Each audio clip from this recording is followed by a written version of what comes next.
Now, if these stones could talk, they wouldn't boast. And that is exactly how the man who lived here for nearly 60 years wanted it. I'm standing outside 3717 Bell Street in Kansas City, just one block east of the Kansas state line. Now, built in 1889, this limestone grounded estate was home to William Volker. To the history books, he is one of the city's greatest capitalists. But to the neighbors who watched him ride past in his modest horse and buggy, long after the rest of the world turned to automobiles, he was simply Mr. Anonymous. Now, sprawled out across half a city block, the estate retains its historic layout.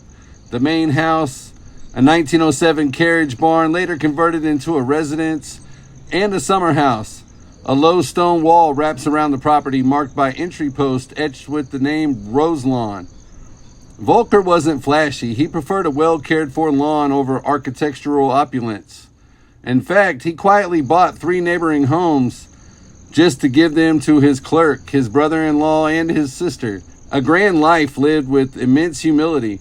Now, we moved across town to the quiet expanse of Elmwood Cemetery, standing before the final resting place of a German immigrant who arrived in America in 1871 with almost nothing.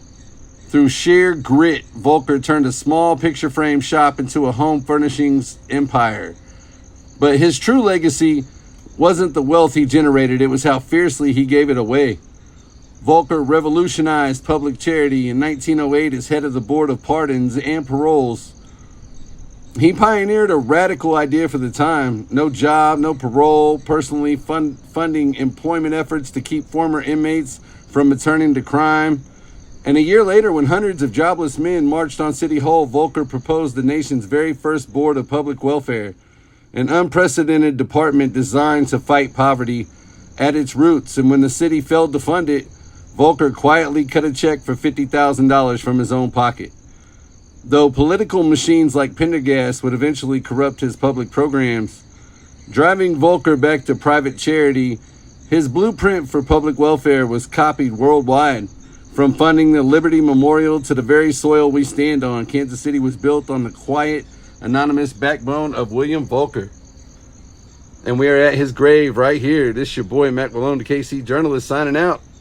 Catch you on the next one. Love y'all. Peace. Let's go. Mack Malone, he's your KC Journalist. Mack Malone, he's your KC Journalist.